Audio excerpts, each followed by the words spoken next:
Bapak Fitra R. Kausar ME, Bapak Agus Anggoro Sigit MSc, dan Bapak Adi Nur ST.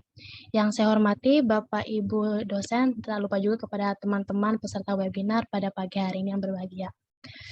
Puji dan syukur kita panjatkan kepada Tuhan Yang Maha Esa atas anugerahnya kita dapat berkumpul dalam acara webinar sinergi pemerintah, masyarakat, dan perguruan tinggi dalam pembangunan desa melalui program Kampus Merdeka, serta menimba ilmu dari para narasumber yang luar biasa ini meski harus dilaksanakan secara online. Sebelum memulai acara, izinkan saya untuk membacakan agenda pada acara hari ini. Yang pertama yaitu sambutan dari Ketua Program Studi Perencanaan Wilayah Kota. Yang kedua yaitu keynote speech dari Koordinator Fasilitator Kerjasama Desa dan Perdesaan.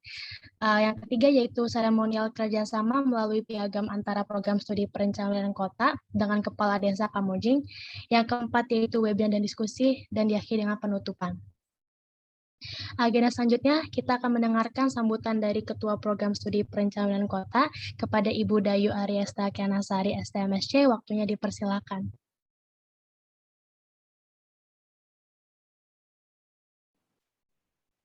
Oke, baik. Terima kasih Nabila atas waktunya.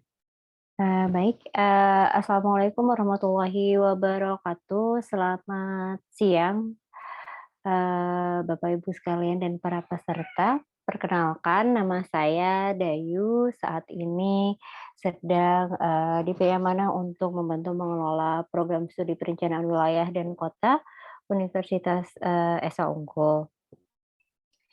Pertama-tama saya ingin menyampaikan terima kasih atas kehadiran para narasumber, para peserta, dan para mahasiswa di webinar hari ini.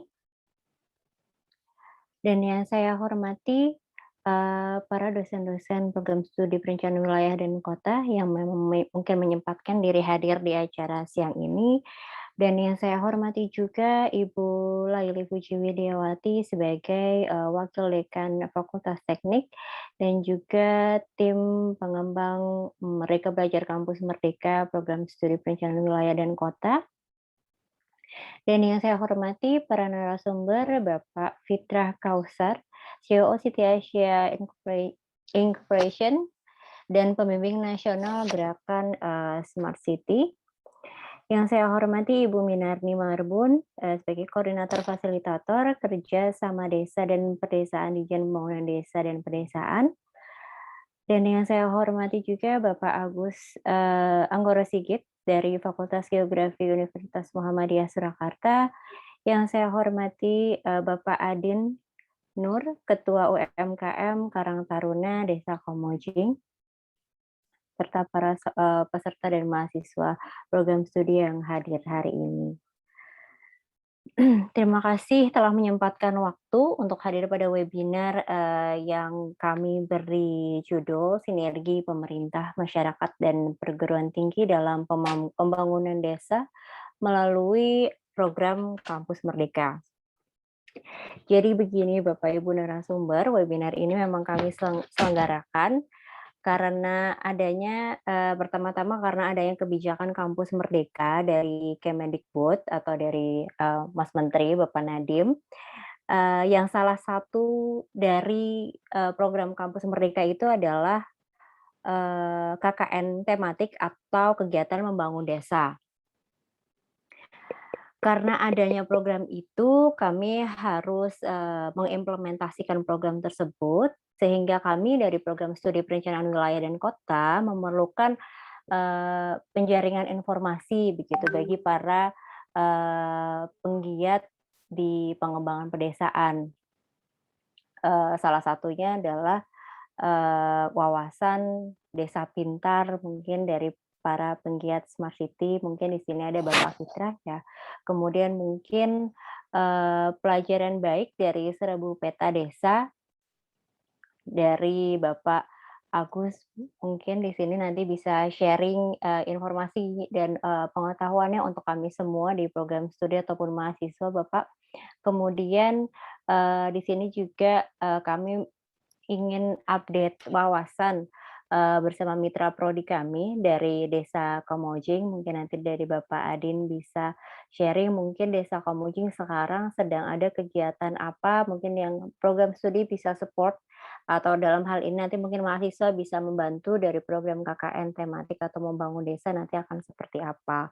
Kemudian selain itu juga kami juga memerlukan, wawasan dan pengetahuan lebih lanjut dari, eee, Kementerian Pedesaan atau dalam hal ini Ditjen Pembangunan Desa dan Pedesaan dari Ibu Minarni, yang sudah mendampingi mungkin berbagai desa di Indonesia dan bagaimana bisa, peran dari perguruan tinggi khususnya prodi PWK ini lewat program KKN tematik ini bisa juga membantu mensupport supaya potensi di pedesaan ini bisa, makin baik dan bisa terimplementasi dengan baik gitu, dan mahasiswa juga belajar tidak hanya di kampus tapi, di lapangan bersama masyarakat gitu. Jadi ada social awareness juga yang tidak hanya dari, kampus, tapi juga langsung berhubungan dengan masyarakat, gitu. Baik, mungkin saya tidak perlu berpanjang-panjang karena mungkin akan banyak informasi yang bisa kita serap hari ini dari para narasumber yang, hebat-hebat di sini dengan berbagai pengalamannya. Terima kasih sekali lagi saya ucapkan sudah hadir dan terima kasih, atas, nanti pengetahuan yang di-share ke kami semua. Baik, terima kasih mungkin saya tutup, eee, opening saya, kali ini. Wassalamualaikum warahmatullahi wabarakatuh. Silahkan Nabila. Baik, terima kasih Ibu atas sambutannya. Memasuki agenda selanjutnya, kita akan mendengarkan keynote speech dari Koordinator Fasilitator Kerjasama Desa dan Perdesaan Ditjen Pembangunan Desa dan Perdesaan. Kepada Ibu Insinyur Minarni Marbun MT, waktunya dipersilakan. Terima kasih kepada Bapak Ibu yang sudah mengundang kita, terutama dari Universitas Esa Unggul. Kami dari Kementerian Desa, saya Minarni, kami punya pengalaman banyak terkait dengan pemberian bantuan pembangunan sarana prasarana desa wisata di seluruh Indonesia. Yang perlu dilakukan oleh teman-teman kampus terhadap teman-teman desa adalah bagaimana membuat grand design konsep baik itu desa wisata maupun itu grand design desanya. Artinya memang selama ini kan desa masih menjadi ruang terbuka. Belum ada, kalau kita bisa melihat nanti bahwa yang punya grand design itu hanya kabupaten. Desa belum punya sama sekali. Nah, harapan kita dengan adanya grand design yang dibantu oleh teman-teman para perencana wilayah atau teman-teman planologi, ini sangat membantu desa bagaimana bisa membangun desa dengan tata letak yang sesuai dan tata letak yang sebaik-baiknya. Saat ini konsepnya desa itu bukan lagi permukiman yang mungkin kalau di Jawa, Bali, Sumatera itu dan beberapa wilayah di Sulawesi, desa bukan lagi daerah yang kosong. Sudah banyak permukiman penduduk, apalagi itu adalah wilayah wisata. Nah, ini perlu adanya perencanaan yang baik dari teman-teman kampus untuk membantu desa-desa membuat perencanaannya. Pertama. Kedua, desa perlu orang-orang yang dapat memfasilitasi di dalam pengembangan digitalisasi desa. Digital ini perlu untuk apa? Satu, untuk pengadministrasian terhadap keuangan desa.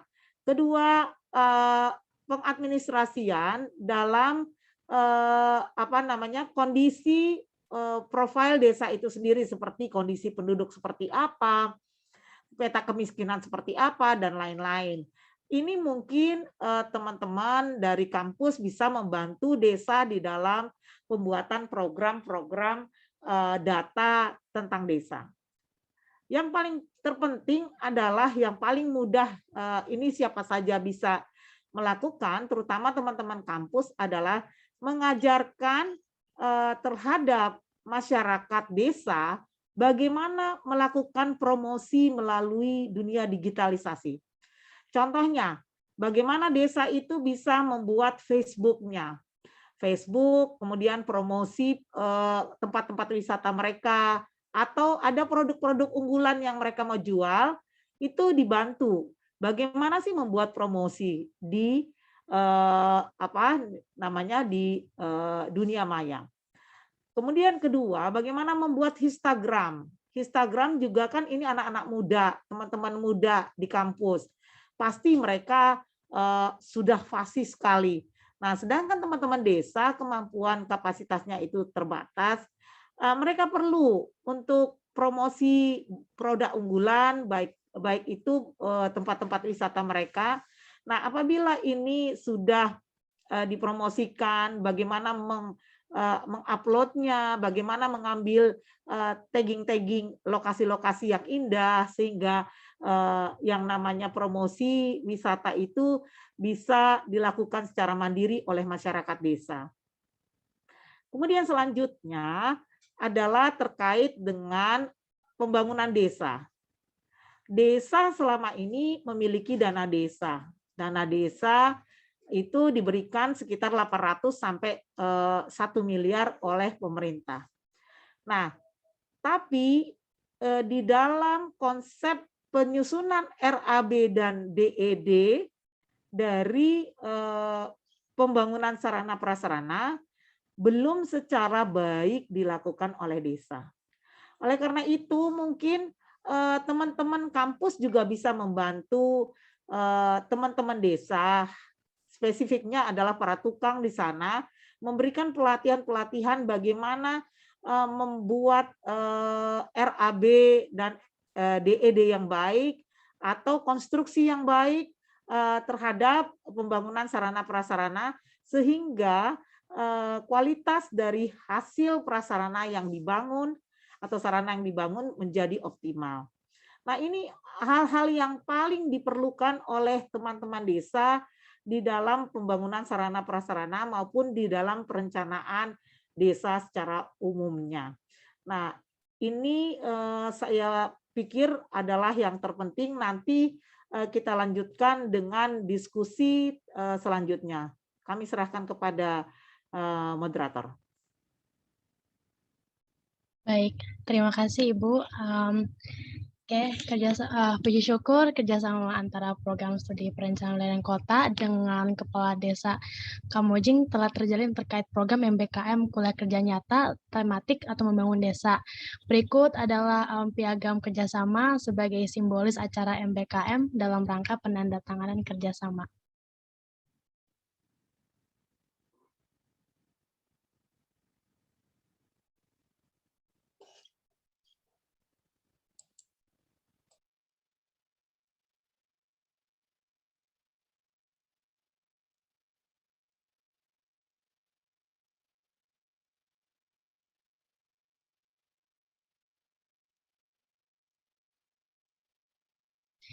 Baik, setelah piagam ini ditunjukkan, sebelum memasuki webinar, kita akan menyaksikan terlebih dahulu bagaimana song cover dari salah satu mahasiswa kita yaitu Faustina dengan menyanyikan lagu Indonesia Jaya. Silakan.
Bangkitlah bangsaku, angkatlah pancimu, satukan mimpimu yang tak akan padam, menggapai cita adil dan makmur, sejahtera Indonesia.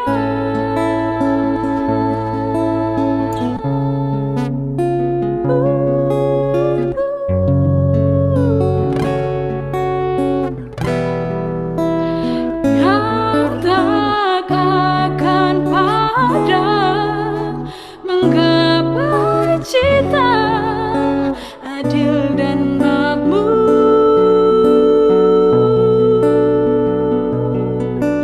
sejahtera Indonesia.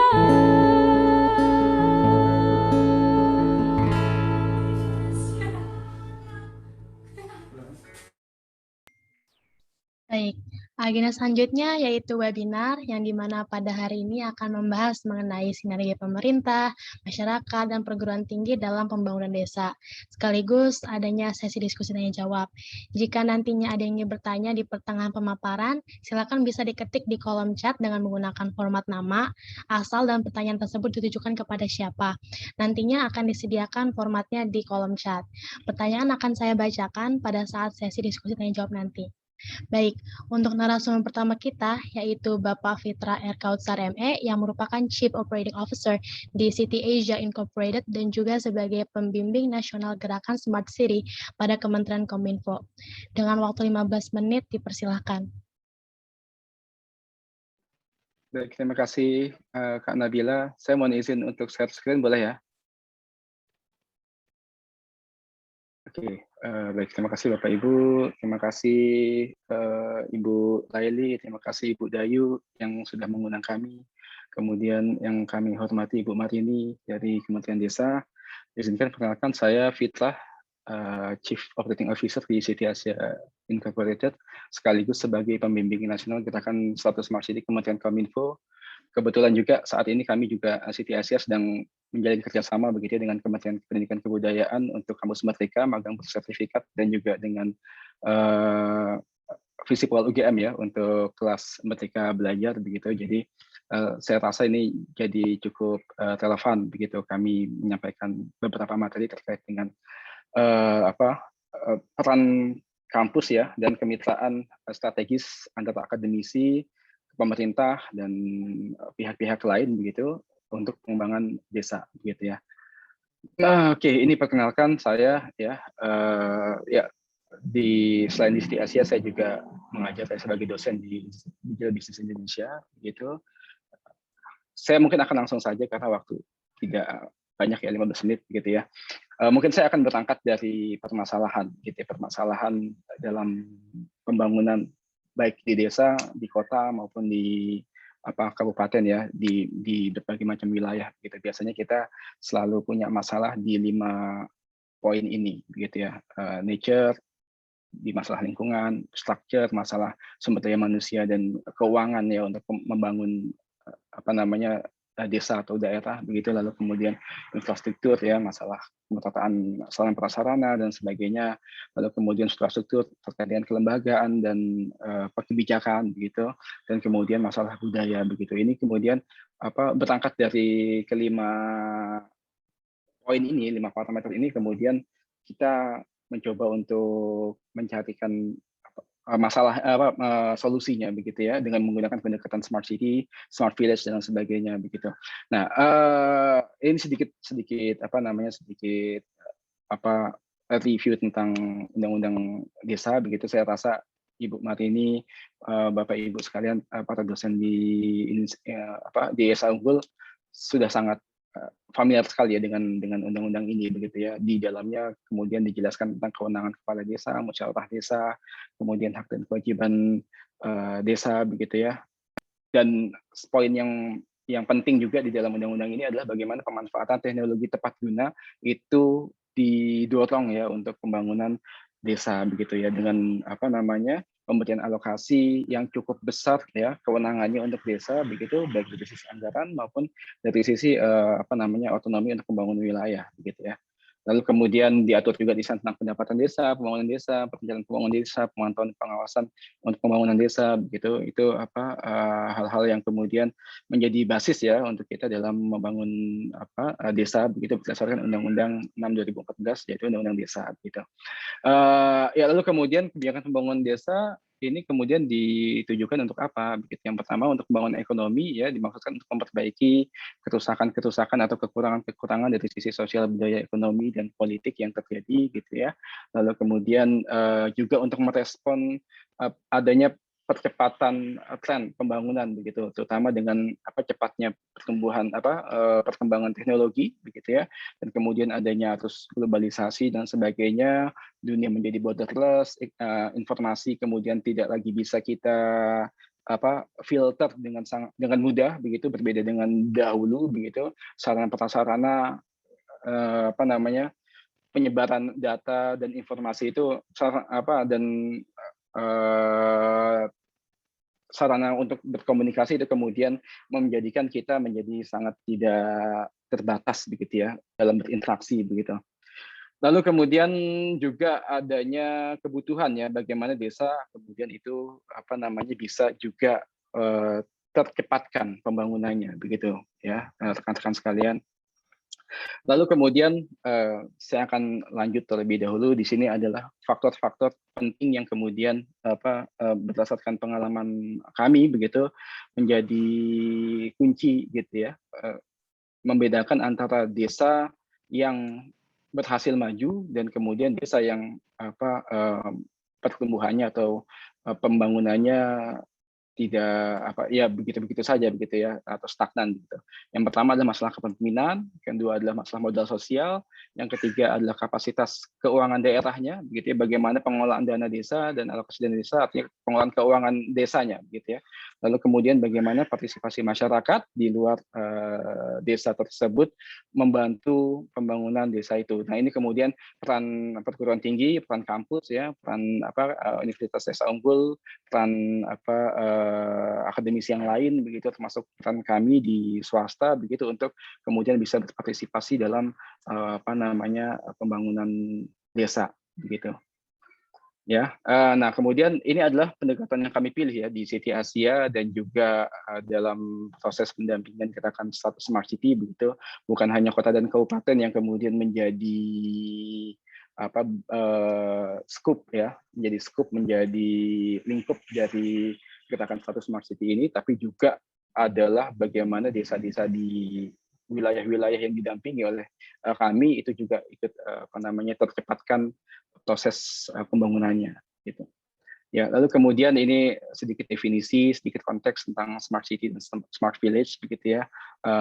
Kami mendefinisikan tentang apa itu Smart City atau kota cerdas ya atau Smart Village ya desa cerdas begitu adalah desa yang berkelanjutan, yang berdaya saing ya, yang dibangun untuk mewujudkan kehidupan masyarakat yang lebih aman ya, safer, lebih mudah, easier, lebih sehat, healthier ya, lebih makmur, wealthier dengan kemampuan teknologi informasi dan komunikasi serta inovasi yang diarahkan untuk perbaikan kinerja, meningkatkan efisiensi, dan meningkatkan partisipasi masyarakat gitu.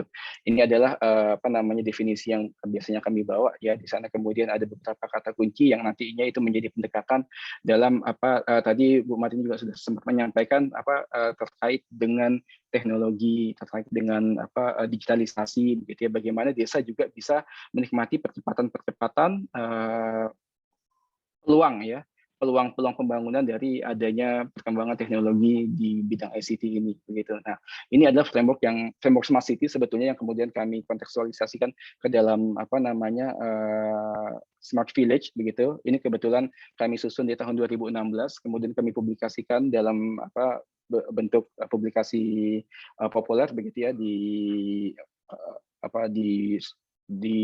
toko-toko buku ya, kita buat bukunya gitu maksudnya. Lalu kemudian diadopsi oleh Kementerian Kominfo sebagai kerangka pikir Smart City untuk gerakan status Smart City yang dilaksanakan oleh Kementerian Kominfo sejak 2017 sampai dengan hari ini ya, sampai dengan tahun ini begitu. Ya tadi basis permasalahan itu kemudian menjadi menjadi yang di sebelah kiri sini ya, teman-teman bisa melihat begitu. Ini adalah kerangka pikir kesiapan sebuah daerah, sebuah desa ketika dia ingin menjadi smart village gitu ya. Kalau konteks smart city berarti menjadi smart city begitu. Lalu kemudian yang di tengah ini adalah parameter-parameter atau dimensi-dimensi smart city atau smart village yang kemudian perlu kemudian diperhatikan dalam proses pembangunan di desa, dari mulai tata kelolanya, kemudian tadi branding, promosi daerah, tadi Bu Martini juga sudah sempat mention begitu ya. Desa tidak cukup saat ini begitu, atau daerah ya, baik kota, kabupaten maupun desa, tidak cukup kemudian dia menjadi advance dalam proses pembangunannya tanpa kemudian dia ikut ya, atau perlu mempromosikan dirinya begitu. Keperluan untuk mempromosikan dirinya, meningkatkan citranya itu kemudian menjadi sesuatu yang mempercepat daya saing setiap daerah dari mulai kota, kabupaten sampai dengan desa begitu. Lalu kemudian di sisi ekonomi ya, di sisi living, artinya pemukiman, kemudian transportasi, pelayanan kesehatan, gitu ya.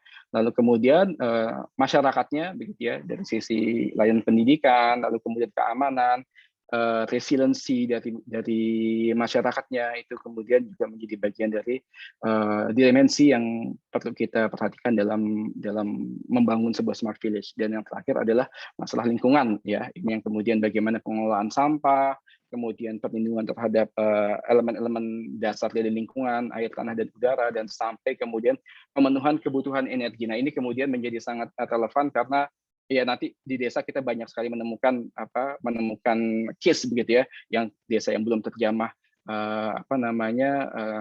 aliran listrik dan sebagainya, sehingga mereka harus berusaha berjuang bagaimana kemudian bisa memenuhi kebutuhan energi secara mandiri dengan sumber daya yang mereka miliki di desa tersebut, begitu ya. Dan kemudian yang terakhir di sini adalah maturity ya, kematangan sebuah smart city atau smart village, begitu. Oke, nah ini kemudian saya rasa ketika membahas ini nanti bisa panjang lebar begitu, tapi kemudian secara singkat begitu saya sampaikan ini adalah kesiapan daerah. Jadi sebelum sebuah desa, sebuah kota kabupaten menjadi smart city atau smart village, maka kemudian ada parameter-parameter yang harus diukur ya, yang harus dinilai begitu. Di mana kelemahannya, di mana yang sudah kuat begitu ya, mana yang lemah kemudian itu harus kita penuhi terlebih dahulu sebelum daerah-daerah itu ya, kota, kabupaten, dan desa itu kemudian bisa beranjak menjadi smart village begitu ya, atau smart city begitu. Yang pertama adalah nature-nya tadi, alamnya, lalu kemudian struktur ini ada dua hal, komponennya sumber daya manusia dan kemudian kapasitas keuangan daerahnya, kemampuan keuangannya untuk membangun begitu. Lalu kemudian infrastruktur ya, ada infrastruktur fisik, infrastruktur digital, dan juga infrastruktur sosial, dan kemudian infrastruktur di sini adalah kelembagaan dan kebijakan begitu, dan terakhir adalah culture, budaya. Ini kita taruh di atas karena budaya itu ya sesuatu yang harus kita hormati, kita taruh di atas sehingga seperti itu. Jadi kalau dalam satu kerangka kita buatkan narasinya dalam satu kerangka bangunan begitu, maka nature itu di bawahnya sebagai lantainya, lalu kemudian fondasinya itu ada 3, itu yang di tengah, dan kemudian yang terakhir culture-nya begitu ya. Nah, ini kemudian dimensi-dimensi yang tadi saya sampaikan begitu. Nah, kemudian ketika mengimplementasikan ke dalam pembangunan smart village ya, tadi ada 6 dimensi, kemudian apa-apa saja yang kemudian perlu kita pertimbangkan gitu ya. Ini smart governance begitu, yaitu manajemen atau tata kelola desanya, kemudian pelayanan kepada masyarakatnya, dan juga bagaimana menyerap aspirasi warganya. Dan kemudian yang kedua ini smart branding, memperkenalkan potensi desa kepada pasar yang luas begitu. Desa kita tahu jumlahnya 73 ribuan, mungkin saya bisa dikoreksi begitu Bu Martini, dan kemudian mempunyai potensi yang sangat besar ya kalau kita kumpulkan setiap desa itu punya potensi yang unik dan kemudian luar biasa begitu ya. Ini sebetulnya sumber daya yang hebat ya, yang bangsa kita miliki, yang negara kita miliki begitu ya. Lalu kemudian smart ekonomi ya, bagaimana pengelolaan ekonomi desa, proses transaksi bisa berjalan dengan lancar dan sebagainya, sampai kepada masalah welfare-nya, kesejahteraan masyarakatnya begitu ya, mengentaskan kemiskinan dan sebagainya. Lalu kemudian smart living ya, jadi membuat desa itu layak untuk dihuni ya, tentu saja dengan pemenuhan berbagai macam sarana-prasarana wilayah mendasar yang harus mereka dapatkan begitu kan. Lalu kemudian smart society begitu ya, ini bagaimana kemudian masyarakatnya itu menjadi siap begitu ya, baik dari sisi wawasan, pengetahuan begitu, sampai juga bagaimana bisa mempunyai resiliensi yang baik ya, baik dari sisi gangguan keamanan ketertiban dan kemudian juga dari ancaman bencana dan sebagainya. Dan yang terakhir smart environment begitu ya, bagaimana kemudian menjaga lingkungan dari mulai tingkat desa begitu. Nah, ini apa yang kemudian nanti berdasarkan case-case-nya kita bisa coba diskusi begitu ya. Nah, selain kerangka pikir smart city yang tadi saya sampaikan begitu ya, yang disusun oleh Siti Asih dan kemudian diadopsi oleh Kementerian Kominfo, ada juga framework Smart Kampung ya. Ini kebetulan tahun 2018 pada Kabupaten Banyuwangi pada saat dipimpin oleh Pak Bupati Azwar Anas pada saat itu, begitu kami ikut mendampingi beliau untuk mendokumentasikan praktek-praktek cerdas begitu ya, atau praktek-praktek baik begitu dalam program Banyuwangi Smart Kampung begitu ya. Beliau sampai saat ini kemudian legasinya masih berjalan begitu ya.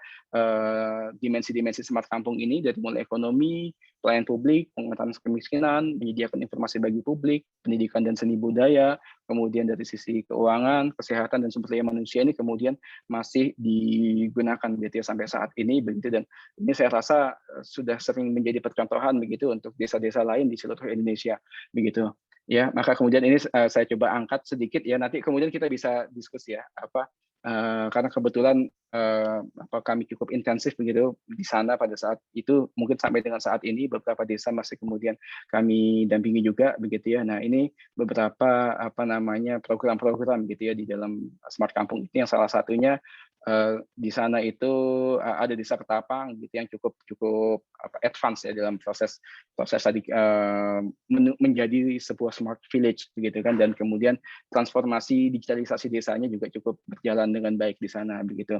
Bagaimana kemudian di sini ada smart SDM, smart sarana, prasarana, administrasi untuk kebutuhan operasionalisasi di desanya, smart ekonomi, kesehatan, kemudian services untuk masyarakat sampai dengan tanggap darurat, dan bagaimana penyediaan data sebagai basis pengambilan keputusan begitu ya. Nah, ini ada beberapa contoh program begitu. Ini kami ambil contohnya di Desa Ketapang begitu ya. Bagaimana kantor desa itu kemudian menjadi basis dari transformasi sebuah desa dari yang biasa-biasa saja kemudian menjadi smart village begitu kan. Nah, yang pertama tadi dari sisi SDM-nya nih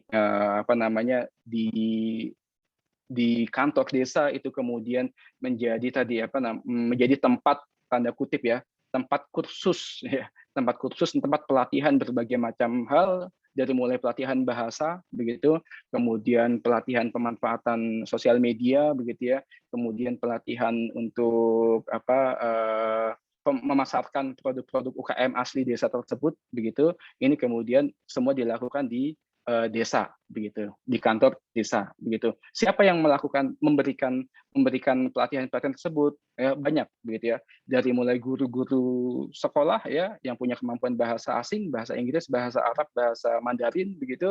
Mereka turun ke desa-desa dan kemudian melatih masyarakat desa, sehingga masyarakat desa itu ya, karena Ketapang itu berbatasan langsung dengan ini ya, dengan Selat Bali begitu ya.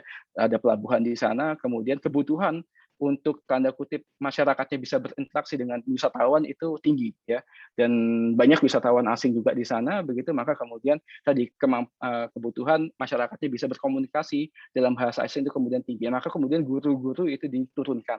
Nah, ini kemudian sebetulnya bisa menjadi inspirasi ya nanti mungkin rekan-rekan teman-teman mahasiswa ketika KKN begitu.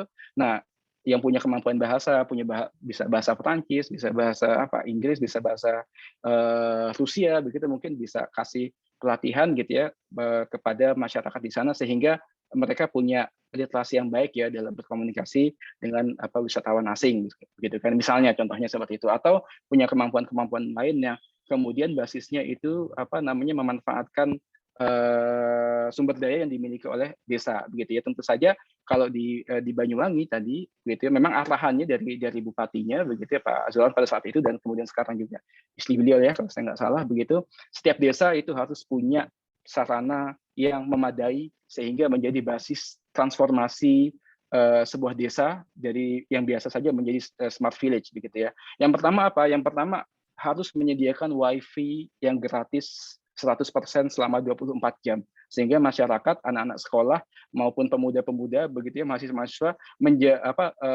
beraktivitas semuanya di kantor-kantor desa begitu. Lalu kemudian menyediakan perpustakaan, bahan-bahan bacaan yang berkualitas begitu ya. Lalu kemudian ini kalau untuk pelayanannya menyediakan ruang representatif yang baik, lalu kemudian ada kafe internet dan sebagainya. Nah, ini kemudian untuk layanan administrasi perkantoran di desanya begitu kan ya. Nah, kemudian di luar itu ya, kemudian desa menjadi lebih cerdas juga dari sisi pelayanannya begitu ya, menggunakan sistem informasi dalam pelayanannya baik untuk administrasi kependudukan dan sebagainya gitu ya, sehingga kemudian layanan yang berjalan di desa kualitasnya sama dengan pelayanan yang berjalan di tingkat kabupatennya begitu. Jadi semua sudah terintegrasi, kita sudah beberapa layanan bahkan sudah didelegasikan semuanya ke desa, tidak harus jauh-jauh lagi ke kantor ibu kota kabupaten begitu ya, semua bisa selesai dengan memanfaatkan sistem informasi ini begitu. Lalu kemudian ini untuk administrasinya juga demikian gitu ya. Dan kesehatan tanggap darurat ya. Ini untuk pelayanannya. Dan terakhir kemudian bagaimana nanti saya sampaikan bagaimana kemudian desa itu kemudian bisa mengembangkan bisnis model yang menjamin sustainability dari proses-proses atau inovasi-inovasi baik yang sudah berjalan di desa. Gitu ya. Kalau tentu saja kebutuhan untuk pembiayaan terhadap tadi inovasi tersebut kan sebetulnya tidak murah juga begitu ya, tidak murah dari sisi biaya maupun dari sisi proses, tenaga dan waktu yang sudah dikeluarkan begitu. Karenanya kemudian harus ada sebuah bisnis model yang baik begitu di tingkat desa sehingga inovasi-inovasi itu bisa berjalan. Dan kemudian ini kebutuhan desa bisa mengembangkan tadi bagaimana mendapatkan sumber-sumber revenue yang membuat proses inovasi itu bisa berjalan secara sustainable begitu ya.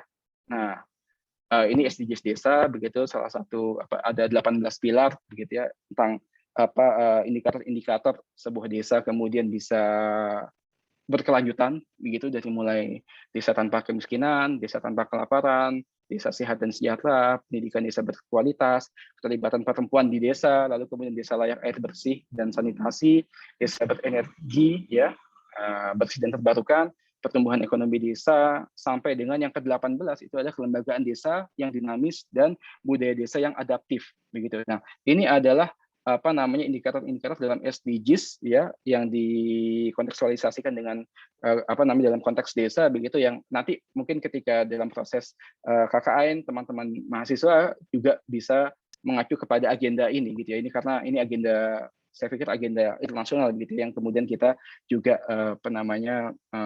berkepentingan untuk membuatnya berhasil begitu.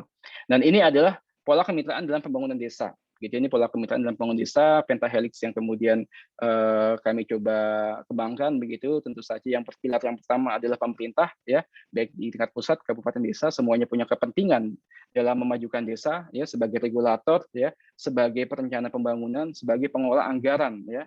Lalu kemudian yang kedua adalah perguruan tinggi, akademisi, lembaga penelitian. Ini kemudian peran mungkin kampus ya, lalu kemudian lembaga-lembaga think tank begitu, bagaimana bisa menjadi center of excellence ya, kemudian menjalankan tridharma perguruan tingginya, dan kemudian yang penting juga adalah menjadi akselerator bagi inovasi di desa begitu, karena kampus perguruan tinggi mempunyai sumber daya yang luar biasa besar begitu ya, untuk menghasilkan inovasi-inovasi yang itu bisa dimanfaatkan di desa begitu. Nah, ini kemudian menjadi penting peran kampus ya, dunia akademisi dalam proses bangun desa. Kemudian yang ketiga adalah korporasi, entrepreneurs ya, BUMDes atau dunia usaha begitu ya.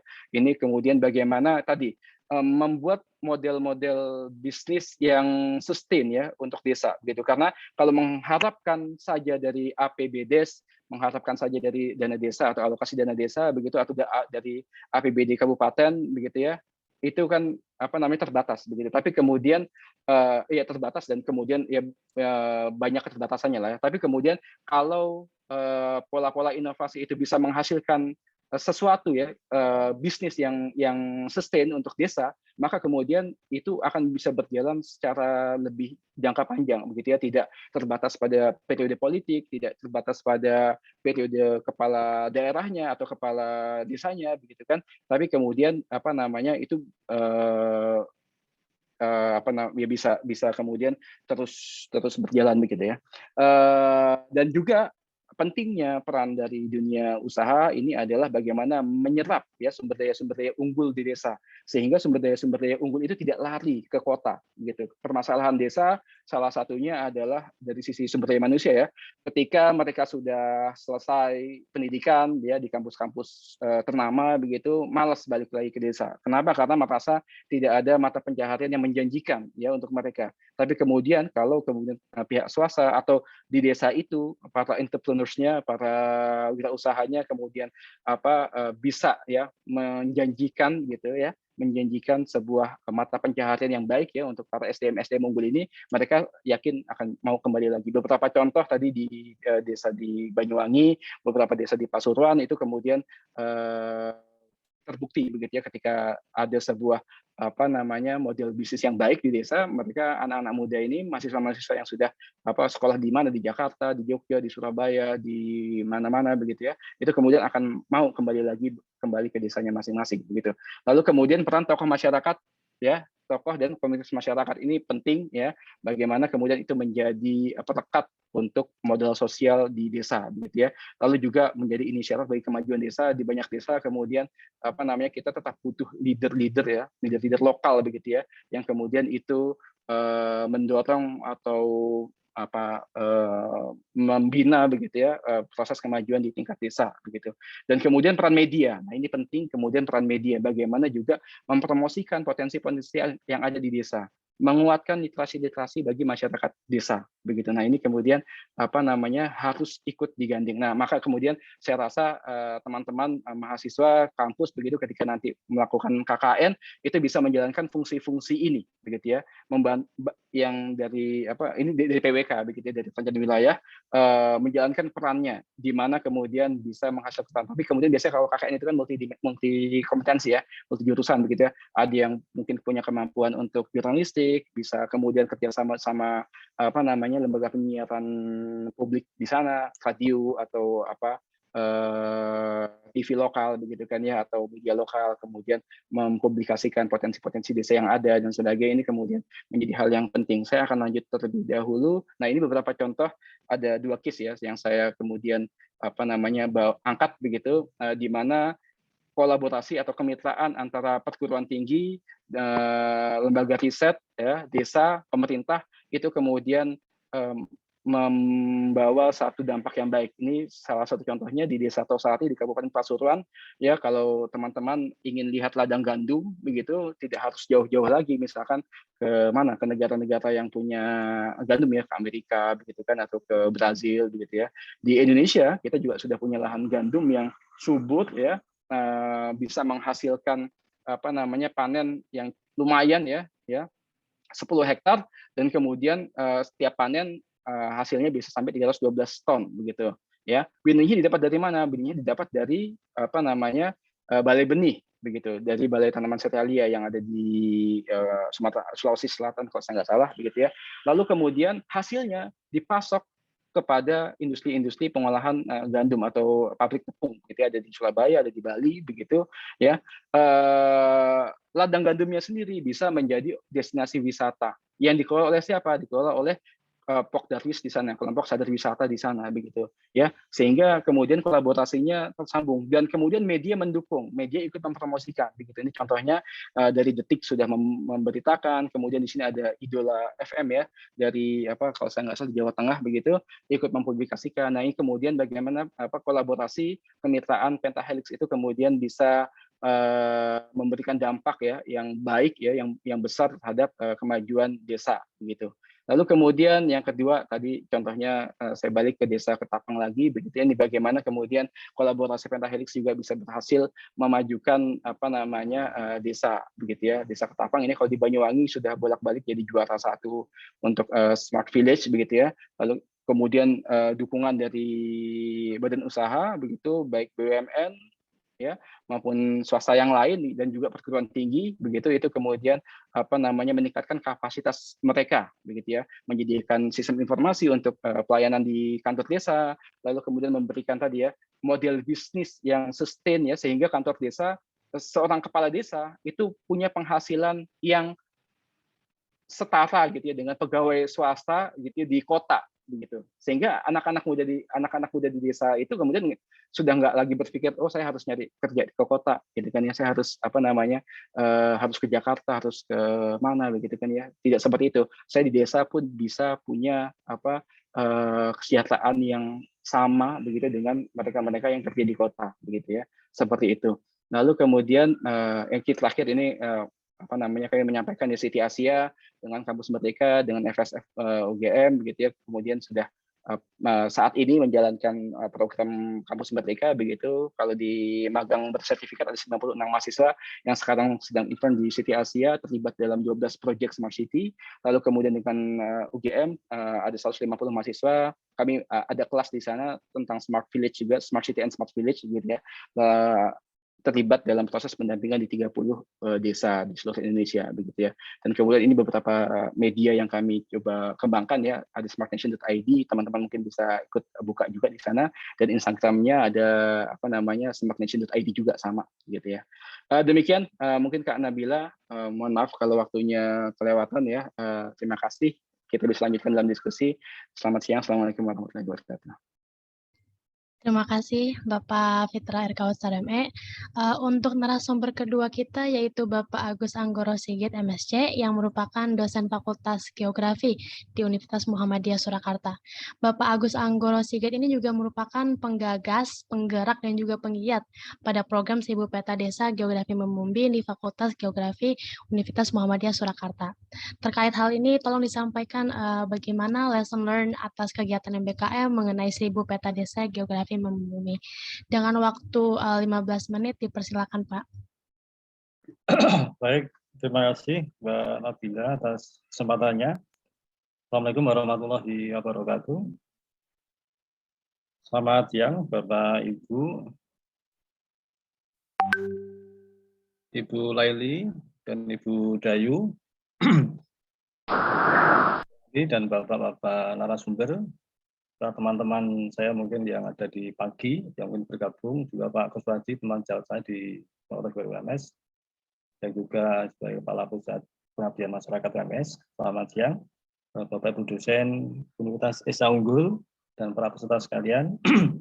Terima kasih atas kesempatannya untuk sharing terkait dengan program kegiatan yang kami laksanakan di Fakultas Geografi UMS. Namun sebelumnya, tes suara saya apakah bisa terdengar dengan baik, Mbak Nabila? Terdengar dengan baik, Bapak. Baik ya, baik. Terima kasih. Mohon maaf videonya saya off-kan karena baru ada masalah ini di di kameranya, sehingga hanya foto saja. Mudah-mudahan bisa mewakili. Ini saya share sendiri atau dari Mbak Nabila? Bisa dijadikan host saya, Mbak? Oh iya, baik Pak. Akan saya mintakan admin.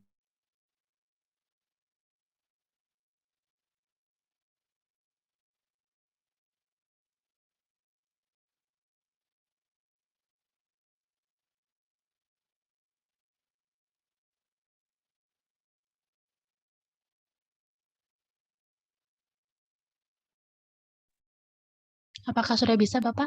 Oke. Baik.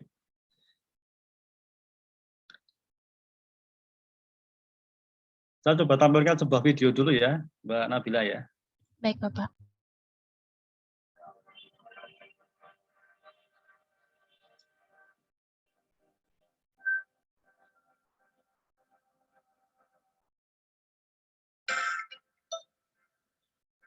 Adalah gambaran objek terpilih di sebagian permukaan bumi berupa data dan atau informasi geospasial yang diskalakan dan disajikan dalam bidang data baik bersifat kualitatif maupun kuantitatif. Keunggulan penggunaan peta tersebut mempermudah dalam perencanaan dan pengambilan keputusan terkait penataan infrastruktur serta pembangunan desa. Program 1000 Peta Desa dimulai sejak tahun 2015, bermula dari sebuah keprihatinan atas kenyataan di lapangan bahwa masih banyak kantor pemerintahan desa yang belum memiliki dokumen penting desa yaitu peta wilayah.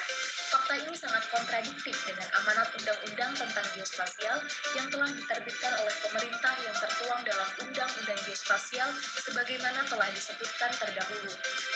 1000 Peta Desa adalah program yang digagas oleh Bapak Agus Anggoro Sigit, SSI MSc, yang kemudian didaulat oleh Fakultas Geografi UMS sebagai program unggulan dalam rangka menunjang kegiatan Tridharma Perguruan Tinggi, terutama bidang pengabdian kepada masyarakat. Program ini terbentuk dari tugas mata kuliah yang ada di Fakultas Geografi UMS, yakni Manajemen Produksi Peta.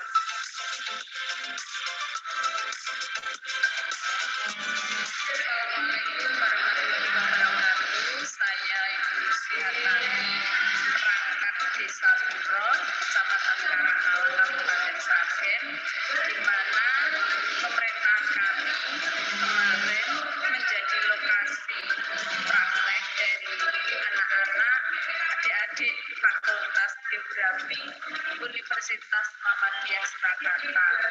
Dalam praktek kami kebetulan yang menjadi pembimbing di sini mengucapkan terima kasih atas hasil praktek yaitu peta desa, peta citra desa pro.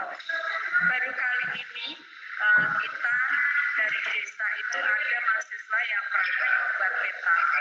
Jadi kita belum punya peta sebelumnya, nah karena dari hasil adik-adik praktek punya peta dan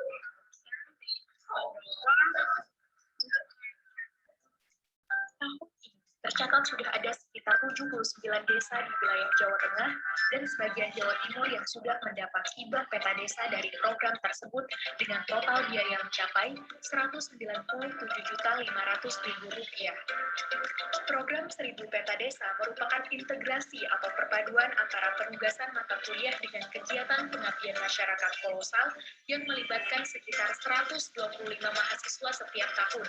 Dengan biaya mandiri murni dari mahasiswa Fakultas Geografi UMS, kurang lebih sekitar Rp2,5 juta per desa yang selanjutnya diberi nama program 1000 Peta Desa Geografi Membumi. Pemberian nama dalam program ini mengandung banyak filosofi.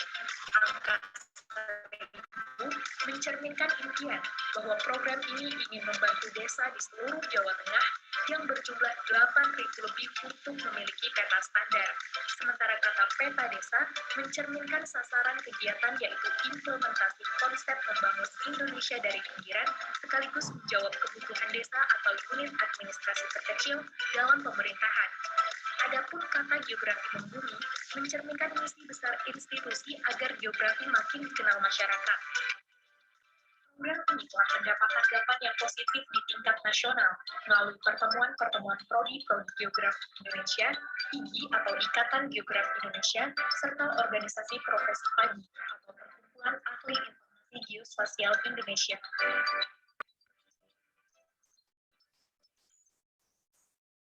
Baik, apakah tadi audionya bisa didengar, Mbak Nabila dan Bisa Bapak dengan jelas. jelas ya? Jelas Bapak. Baik, Bapak Ibu sekalian, Peta adalah gambaran objek terpilih di sebagian permukaan bumi berupa data dan atau informasi geospasial yang diskalakan dan disajikan dalam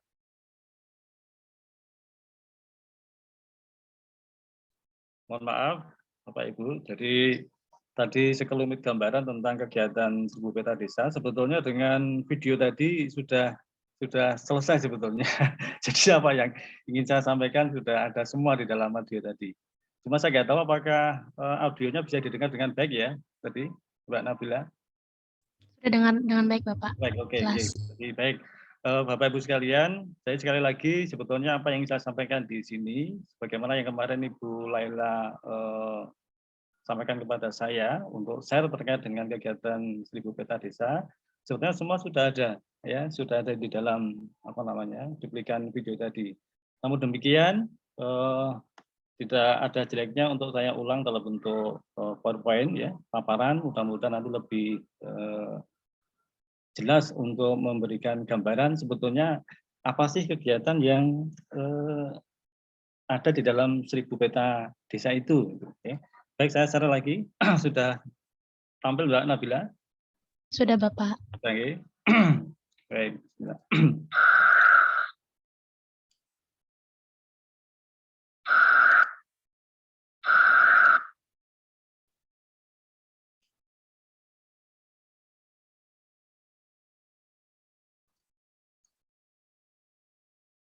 Saya kira tidak perlu banyak perkenalan karena tadi sudah disampaikan Mbak Nabila selaku moderator tentang saya. Ya, jadi yang terkait dalam kegiatan ini tentu saja terkait dengan MBKM yang terkait dengan program 1000 peta desa. Jadi teman-teman baik di geografi maupun di pagi perkumpulan ahli geospasial Indonesia ini sering menyebut saya ini sebagai penggerak ya dari 10 peta desa. Memang awalnya memang dari mata kuliah yang kita ampu di Fakultas Geografi UMS.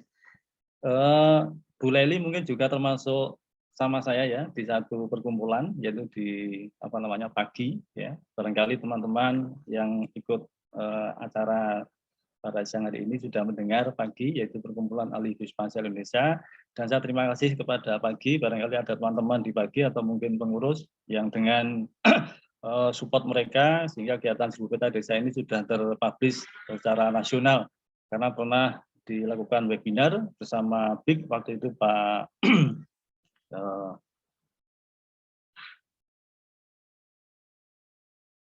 Kapus ya, Pak Kapus. Kemudian dari Kemendes kalau tidak salah dari Bumdes ya, diwakilkan ke Bumdes, Ketua Bumdes Indonesia waktu itu ya, diwebinarkan kita bertiga sehingga alhamdulillah sudah dikenal oleh teman-teman kita di Indonesia. Baik, kita teruskan. Yang akan kita paparkan pada siang hari ini adalah secara singkat saja karena waktunya terbatas, yaitu filosofi nama program tadi sudah disinggung, kemudian latar belakang permasalahan, kemudian tujuan, manfaat, kegunaan, metode pemetaan, kemudian produk akhir, setelah yang terakhir adalah beberapa dokumentasi tentang serah terima peta desa. Ya. Jadi nama program ini adalah 1000. Ini sebuah impian untuk dapat melakukan sebanyak mungkin ya kegiatan hibah peta desa sehingga banyak desa yang bisa kita bantu. Jumlah desa yang ada di Jawa Tengah kita perkirakan sekitar 8.900 ya. Dan jumlah desa terpilih rata-rata untuk per tahun hanya 15 buah ya. Jadi kita menyelenggarakan kegiatan ini hanya bisa melaksanakan antara 15 sampai 20 desa untuk tiap tahun ya. Dengan biaya satu desa sekitar 2,5 juta. Sehingga kalau Jawa Tengah itu ada 8.900 desa, maka kira-kira ada 22 sampai 25 miliar yang diperlukan mahasiswa untuk bisa mewujudkan peta-peta di Jawa Tengah. Namun ini hanya sebuah impian ya. Impian dan tidak mungkin akan bisa dilaksanakan semua karena mengingat apa yang kita capai selama setahun itu hanya sekitar 15 sampai 20 buah desa ya, desa.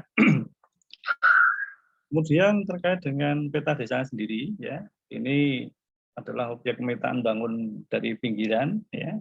Dengan kita awali menyediakan data-data penting desa yaitu berupa peta wilayah standar. Tadi Bu Minani saya simak menyinggung tentang peta ya. Jadi semua perencanaan tentu akan berbasis pada gambaran wilayah ya, dan dalam bahasa spasial disebut dengan peta. Maka kami dari geografi ini mulai membantu untuk terlibat dalam pembangunan desa dengan menyediakan data-data penting wilayah berupa peta. Kemudian yang terakhir geografi membumi itu maksudnya karena kami dari geografi ini mencoba untuk mengembangkan geografi dengan cara kami ya, dengan cara kami yaitu membantu desa-desa untuk memiliki peta-peta standar dengan semangat ya, yaitu memberi tak berharap kembali. Jadi saya pernah menyampaikan kepada para mahasiswa, apakah kalian pernah bahagia? Ya hampir semua kelas menjawab pernah Pak. 3 kelas sebanyak 150 mahasiswa menjawab, hampir semua menjawab pernah. Ya. Kenapa? Karena mendapat sesuatu. Ya. Tapi saat saya bertanya, apakah kalian pernah merasa bahagia karena memberi sesuatu? Tidak ada yang menjawab. Ya. Nah, di akhir kegiatan kuliah ini, kalian akan saya bawa ke desa-desa untuk merasakan bagaimana Anda merasakan kebahagiaan sejati, yaitu dengan jalan memberi, tak berharap kembali. Ini rupanya statement yang membuat semangat mahasiswa kami di Koreografi untuk rela mengorbankan waktu, tenaga, pikirannya, bahkan uangnya, hampir sekitar 2,5 sampai 3 juta itu tanpa mengharap apapun dari pihak desa. Nah, terkait dengan nama program. Kemudian yang kedua yaitu latar belakang permasalahan. Jadi setiap kami ke desa, kami melihat bahwa banyak desa yang belum memiliki gambaran wilayah dalam bentuk peta standar. Jadi peta itu, Bapak Ibu, jadi masih seperti apa ya? Hanya pelengkap lah ya. Banyak desa yang saya lihat peta-petanya itu sudah usang, kemudian nggak up to date, dan medianya hanya media yang ala kadarnya, ditempatkan di tempat-tempat yang pokoknya tidak strategis ya. Jadi suatu yang memprihatinkan, padahal pemerintah sudah mewajibkan melalui Undang-Undang Geospasial Nomor 4 Tahun 2011 bahwa setiap penyelenggara pemerintahan hingga pemerintahan kecil harus menyediakan peta standar, ya, harus mengelola sistem informasi geografis. Namun nampaknya sampai saat ini jangankan memiliki peta standar, ya, jadi peta-peta aja hanya masih banyak yang tidak sediakan dalam porsi yang cukup. Ini satu yang sangat memprihatinkan bagi kita. Makanya mulai tahun 2015 saya coba mengajak mahasiswa, saya tawarkan kepada mereka, kalian punya ilmu, kalau hanya kalian genggam sendiri, maka hanya kalian yang bisa merasakan manfaatnya. Bagaimana kalau apa yang sudah kalian kuasai, ya, yang kalian miliki, itu kalian wujudkan dalam sebuah produk. Ya, kalian bisa membuat peta, ya, bisa membuat peta citra. Ya, kenapa tidak kalian munculkan dalam sebuah produk, kemudian diserahkan kepada pihak desa yang butuhkan? Ya, akhirnya gayung bersambut, mereka oke, maka sejak tahun 2016 kita bergerak hingga sekarang kita sudah sampai ke tahun ke-6, ini tahun ke-6 dan baru saja selesai untuk serah terima tahun ke-6 ini ya. Ya, alhamdulillah, kalau tadi dalam video disebutkan 79 desa, sekarang sudah tambah hampir mencapai 92 desa ya, alhamdulillah. Tujuannya tentu saja menyediakan peta desa, agar desa khususnya di wilayah Jawa Tengah khususnya ini, ya, karena kami belum bergerak kemana-mana, ya Jawa Tengah saja mungkin tidak bisa semuanya tercakup Bapak Ibu ya. Jadi kami mulai bergerak dekat dengan kampus kami, ya. Memiliki peta wilayah desa yang standar dan seragam, sehingga dapat memberikan gambaran yang benar tentang desa yang bersangkutan. Bapak Ibu, beberapa kesempatan saya bertemu dengan teman-teman di Geospasial dan juga dengan kantor-kantor pemerintah tentang batas wilayah desa. Apakah desa-desa di negara kita sudah punya batas? Sudah. Cuma permasalahannya Bapak Ibu, ya, batas-batas itu masih banyak yang bersifat indikatif, belum yudikatif, ya. Jadi belum definitif dan yudikatif. Sehingga masih banyak pertentangan antara batas di desa. Nah, ini rupanya yang menjadi alasan pemerintah daerah untuk tidak menyediakan peta desa. Padahal Bapak Ibu, desa itu sangat menanti, ya. Negara kita itu sudah merdeka sejak 45, ya, dan desa itu sudah ada. Tapi hingga sekarang mereka belum memiliki peta standar. Ini mestinya menjadi tugas pemerintah daerah untuk menyediakan peta desa. Manfaat kegunaan tentu saja ini terkait dengan tadi yang disampaikan dari Kemendes, Bu Minadi tidak salah ya. Jadi sebagai awal dan modal untuk perencanaan tentu saja adalah gambaran wilayah atau wadahnya, yaitu peta. Sehingga hasil kegiatan ini tentu saja untuk berbagai keperluan, mulai dari sekedar memberikan gambaran tentang wilayah desa, hingga untuk perencanaan terkait dengan pembangunan di desa yang bersangkutan. Apalagi tadi Pak Fitros sudah menyebutkan yang cukup bagus dengan smart city tadi, smart village ya, smart kampung tadi, ya, tentu saja akan lebih lengkap dan itu basisnya mestinya ada gambaran wilayahnya. Ya. Ini satu contoh apa namanya Pak Ibu, jadi ini desa Pelem, desa ini adalah satu desa percontohan di Boyolali, desa terbaik di Boyolali. Waktu pamitan, kami serah terima, Bapak Kades ini menyampaikan sesuatu yang buat saya kaget, Pak Anggoro. Saya bangga punya desa yang menjadi rujukan desa-desa di Boyolali. Banyak tamu yang datang ke tempat kami, Pak, tapi kami sedih ya, karena beberapa tamu yang bilang sayang desa Pelem itu desa percontohan, tapi nggak punya peta yang bagus. Saya seperti ditampar, Pak, dibilangi demikian.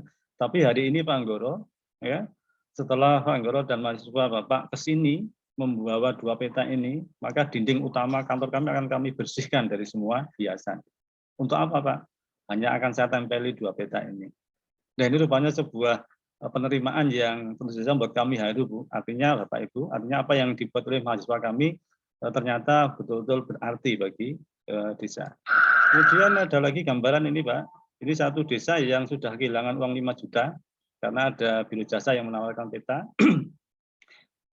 Peta dibuat biro jasa, dibayar 5 juta, tapi saat sudah dibuat ditolak oleh Pak Lurah. Ini Pak Lurah yang sedang curhat ini ya. Jadi karena batasnya keliru. Lah kami alhamdulillah bergerak sudah 92 desa ini nggak ada yang ditolak oleh pihak desa karena memang kami melibatkan desa. Jadi pasif sifatnya. Jadi kami melibatkan pihak desa, terutama untuk penentuan batas desa. Kemudian ini salah satu desa di Jawa Timur, di Pacitan. Ini yang membuat kami haru. Hari siang ini adalah serah terima, malamnya Pak Lurah mengumpulkan seluruh warga desanya. Hanya untuk dipameri kalau sekarang desa terpencil kita sudah punya peta yang bagus. Ini suatu yang membuat kami kadang haru, Pak. Nah, ini satu desa yang Pak Kades ini sempat menitikkan air mata saat sambutan karena beliau menunggu sudah 10 tahun minta ke Kabupaten Karanganyar untuk dibuatkan petanya. Tapi sampai kami datang, peta itu juga tidak muncul. Nah, waktu kami datang dengan mahasiswa membuat 2 peta ini mungkin Bapak terharu. Jadi kenapa malah mahasiswa yang mewujudkan impian kami di sini, Pak. Terima kasih, mestinya menjadi tugas dari pemerintah daerah Kabupaten Karanganyar. Ada teman kami di perkumpulan di pagi ini yang mengatakan kalau Karanganyar sudah kami buatkan, Pak. Desa-desa sudah kami buatkan petanya. Nah, saat saya tanya, oke, Pak, sudah saja dibuatkan. Tapi apakah desa-desa itu sudah mendapatkan petanya? Ya, jadi kerepotan menjawab karena memang belum diserahkan. Padahal desa-desa ini menunggu sekali ya tentang peta desa. Nah, yang penting lagi Bapak Ibu terkait dengan share ini adalah metode pemetaan. Jadi kami melakukan pemetaan batas desa ini dilakukan dengan metode kartometrik dan metode partisipatif. Jadi kami membuat batas dulu dengan menggunakan batas miliknya BIK ya, standar BIK. Kemudian kami overlaykan dengan citra ya yang bisa di-download dari berbagai media. Kemudian ada juga yang mahasiswa kami yang menggunakan drone untuk pemetaannya. Jadi batas miliknya BIK yang skala 5.000 itu pasti meleset dengan gambaran dari citra. Karena skalanya kita buat skala besar, ya, skala 5.000 atau lebih besar. Nah, di batas itu mahasiswa kami melakukan pembetulan dengan menggunakan kaidah-kaidah kartografi. Tempat-tempat yang masih meragukan, kami melibatkan masyarakat. Ya, jadi untuk membetulkan batas-batas yang kami indikasikan dari citra dan peta yang masih meragukan, kemudian dibetulkan oleh pihak perangkat sehingga batas yang dibuat ini sudah dinyatakan oke dari pihak desa, baru kami cetak. Peta yang dibuat ada 2, Bapak Ibu, ya. Jadi yang pertama adalah peta citra desa, untuk gambaran peta wilayahnya ini wajib, ya. Kemudian yang kedua adalah peta tematik. Peta tematik itu peta yang dibuat sesuai dengan temanya. Nah, ini tergantung pihak desa meminta atau menghendaki peta apa. Jadi tiap-tiap kelompok dalam satu kegiatan kami ada 150 itu kita bagi kelompok-kelompok. Saya BKM-nya, jadi Merdeka Belajarnya, saya bebaskan mereka untuk memilih anggotanya. Saya bebaskan mereka untuk memilih desanya. Ya, kami bebaskan mereka untuk menentukan kapan dia mulai kegiatan lapangan dan kapan mereka melakukan koordinasi dengan pihak desa. Semuanya kita berikan pilihan, mereka sendiri yang menentukan. Ya. Jadi dari metode ini, alhamdulillah apa yang kami buat tidak ada penolakan dari pihak desa dan semua desa yang kami datangi, alhamdulillah menerima dengan senang hati.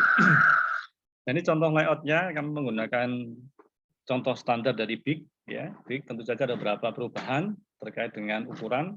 BIK ini contoh A1, kalau kami membuat dengan A0, jadi lebih besar, ya. Termasuk layoutnya kami juga mengikuti dari BIK, cuma ada detail-detail yang tidak kami samakan.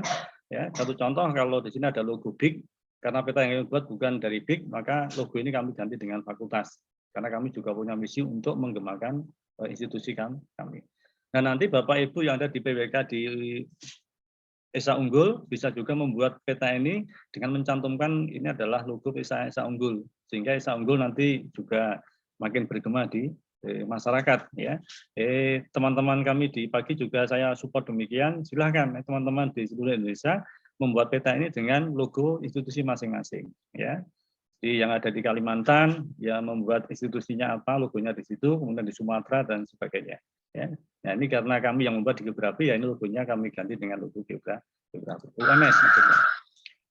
Nah, produk akhirnya Bapak Ibu, ini tahun ke-6 ini berupa peta citra. Jadi desa utama, ya. Jadi desa, peta citra desa.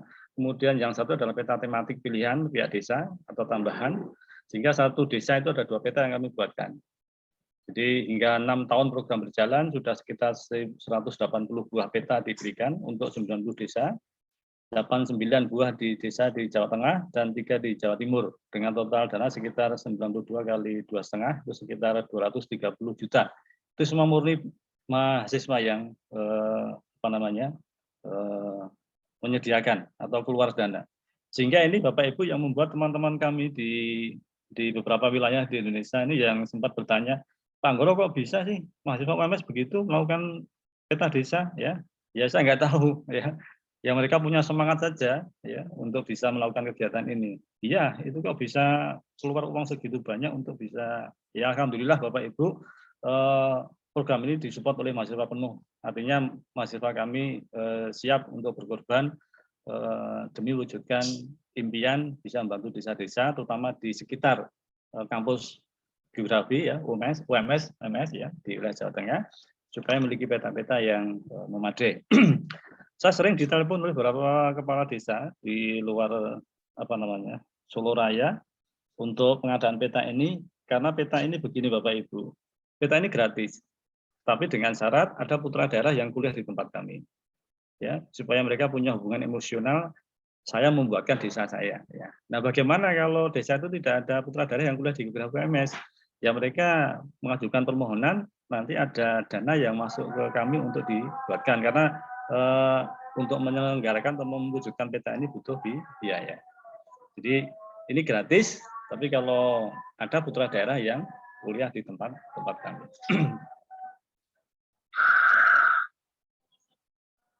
Ini tadi sudah di video, ini sebaran desa yang sudah kami bantu, jadi masih terlalu sedikit Bapak Ibu. Kalau Bapak Ibu bisa membandingkan antara yang merah dengan yang hijau ini, jadi masih segitu sedikitnya, ya. Padahal impian kami bisa menutup warna hijau ini dengan warna merah, ya. Tapi ini adalah sebuah impian yang mungkin kami nggak akan terwujud, ya. Impian untuk bisa membantu seluruh desa. Lagi pula itu tugas pemerintah bukan tugas kami, ya. Tapi kami berusaha untuk bisa bergerak sebanyak mungkin ke desa. Ini contoh satu produknya, ya, produk untuk peta citranya. Jadi layoutnya kami menggunakan BIK, ya, cuma ada detail-detail yang kami sudah sampaikan tadi berbeda. Dan ini satu peta tematik sesuai dengan kebutuhan desa. Kalau desa menghendaki peta kepadatan, ya kami buatkan peta kepadatan. Kalau mereka butuh peta tentang batas RT, ya kami buatkan batas RT. Jadi tergantung kebutuhan mereka, supaya apa? Supaya apa yang kami buat itu betul menuju krono, artinya sesuai dengan apa yang mereka inginkan. Nah, tentunya nanti kalau terkait dengan MBKM, maka lebih banyak nanti adalah potensi-potensi desa yang dipetakan. Ini di Suruh Kalang, setelah terima di Suruh Kalang, kemudian ini juga contoh tadi yang tadi ada masalah tadi, ada gambaran saja. Nah, kemudian bagaimana hubungan antara sebuah peta desa dengan MBKM? Ya, ini yang barangkali menjadi substansi dari kegiatan ini. Sebetulnya 1000 peta desa ini bukan sebuah kegiatan yang muncul karena MBKM, bukan. Justru sebetulnya apa yang dilakukan di dalam 1000 peta desa ini, ada sebagian di antaranya sudah membawa ruh dari MBKM. Ya. Jadi MBKM yang barangkali baru gempar 2-3 tahun ini, sebetulnya kami di geografi itu sudah mulai bergerak. Ya ala kami maksudnya ya. Jadi kami bergerak ke desa-desa untuk melakukan kegiatan yang aromanya aroma MBKM. Jadi tahun ke-6 ini ada 17 desa, hampir 15 kades yang menyambut kegiatan kami ini disebut sebagai KKN, padahal bukan, ya. Tapi memang kegiatannya hampir seperti KKN, karena memang 3 bulan, ya 3 bulan, mahasiswa kami itu berinteraksi dengan pihak di desa untuk bisa mewujudkan peta ini. Padahal SKN-nya cuma 2, nah, Ibu ya. Jadi program yang awalnya hanya dari mata kuliah yang kebetulan saya ampu, kemudian hanya 2 SKS, kemudian saya coba untuk tawarkan menjadi sebuah kegiatan pengabdian, ternyata mahasiswa menyambut, ya sudah, sekalian kita jadikan sebagai program unggulan fakultas. Ada 8 kegiatan utama MBKM ini ya, ada 1-8, dan yang terakhir terkait dengan apa yang kita bicarakan adalah membangun desa atau KKN tematik. Nah, terkait dengan MBKM ini, alhamdulillah kemarin UMS menyusun dokumen MBKM ya, KM. Dan kebetulan untuk membangun desa, saya yang ditunjuk untuk membuat dokumennya, dan alhamdulillah sudah diputuskan, sudah digedok, ya, gedok. Sehingga MBKM untuk membangun desa di UMS memang saya awali semua embrionya dari kegiatan peta desa ini. Kalau kami dari geografi itu bergerak untuk menyediakan peta desa, ya, peta desa, data pokok spasial desa, ya, sebagai dasar perencanaan dan pelaksanaan kegiatan pembangunan desa. Nanti harapan saya, fakultas-fakultas lain atau prodi-prodi lain itu juga bisa melakukan hal yang sama dengan cara mereka. Kalau kami bisa membuat peta wilayah, potensi wilayah, nanti mungkin orang yang berhubungan dengan komunikasi, ilmu komunikasi, nanti dia bagian untuk bagaimana mempublish, ya. Jadi desa itu dengan menggunakan teknologi, ya, publish bagaimana supaya terkenal ke dunia luar. Barangkali nanti yang dari farmasi bisa menemukan tanaman-tanaman endemik di desa yang bersangkutan, ya, sehingga nanti bisa dibuat menjadi obat misalnya, ya. Atau nanti dari orang teknik misalnya dia bisa bergerak ke desa untuk melihat desa itu kurang apa secara infrastruktur, ya. Jadi kita berikan stimulan dari kegiatan 1000 peta desa ini, ya.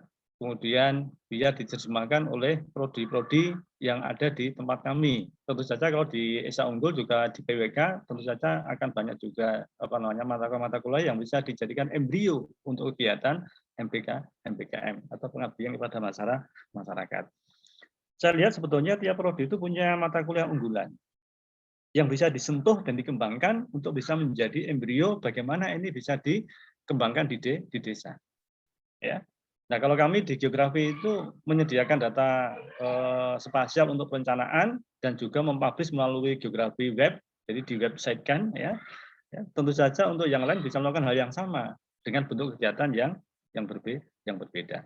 Intinya supaya desa maju bersama, ya, disupport oleh mahasiswa dari berbagai program studi sesuai dengan bidangnya masing-masing. Ya. Ini sebetulnya rohnya, ya. Jadi itu kemudian ini adalah alur proses untuk kegiatan MBKM dari membangun desa yang kita susun dan alhamdulillah sudah digedok, ya, tinggal pelaksanaan. Demikian Bapak Ibu yang bisa saya sampaikan, ya. Biasanya dalam beberapa kesempatan sampai 1 jam saya menyampaikan ini, tapi ini kita persingkat karena waktu yang terbatas. Di samping itu masih ada narasumber lain yang juga nanti akan menyampaikan materi. Ya, begitu saja, mohon maaf bila ada kekurangan. Mudah-mudahan sedikit yang saya sampaikan ini bisa memberikan sedikit gambaran. Oh, 1000 peta desa seperti itu kayaknya, ya. Kalau ada manfaatnya, monggo diambil. Kalau tidak, ya paling tidak dijadikan sebagai tambahan referensi saja, ya. Demikian Bapak Ibu sekalian, terima kasih atas waktunya. Saya kembalikan lagi pada Mbak Nabila. Barangkali nanti ada yang akan didiskusikan, kita kembangkan di diskusi. Terima kasih. Assalamualaikum warahmatullahi wabarakatuh. Waalaikumsalam. Baik, terima kasih kepada Bapak Agus Anggoro Sigit MSC.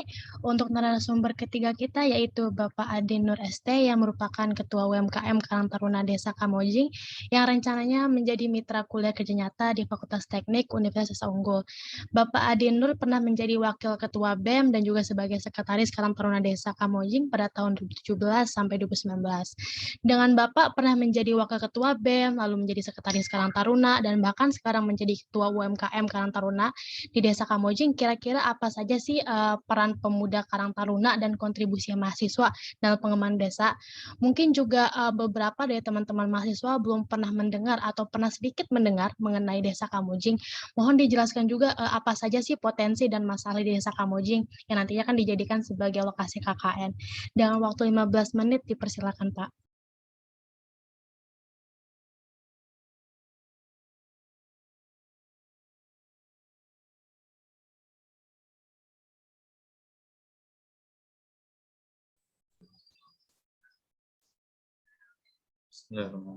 Assalamualaikum warahmatullahi wabarakatuh.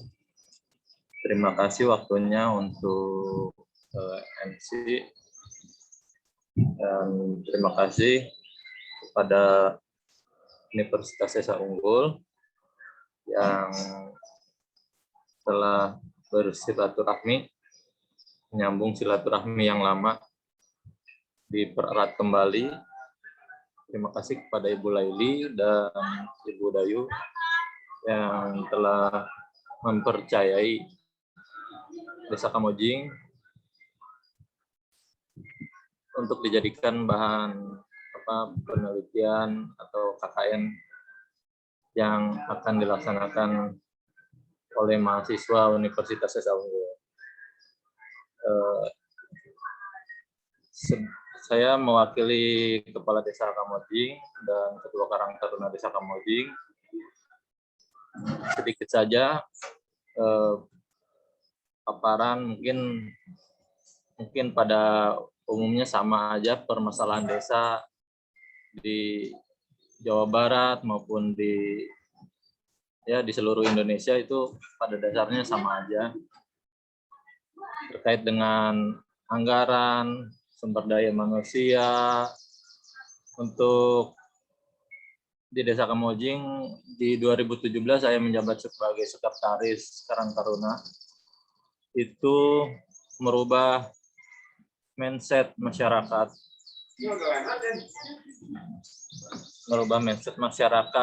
Untuk lebih aktif lagi di dalam organisasi Karang Taruna.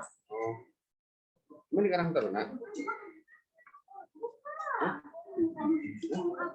Untuk lebih aktif lagi di Karang Taruna sehingga bisa membantu desa untuk lebih aktif kepada masyarakat terkait pembangunannya, pelatihan, pendidikan, dan lain sebagainya. Sekarang saya dipercaya sebagai Ketua UMKM Karang Taruna Desa untuk mengembangkan produk-produk unggulan desa, unggulan makanan khas Desa Kamojing. Tapi banyak kendala di Desa Kamojing terkait untuk pemasarannya, baik hak cipta dan brand, promosi, itu aja sih. Dan sedikit saja, pada waktu 2017 Desa Kamojing memiliki 2.500 jiwa dan sekarang mencapai 5.000 jiwa. Nah, semoga dengan bekerja sama dengan mahasiswa-mahasiswi Universitas Desa Unggul bisa membantu penataan desa yang lebih baik. Itu aja sih. Terima kasih. Wassalamualaikum warahmatullahi wabarakatuh. Baik, terima kasih kepada Bapak Adi Nur ST.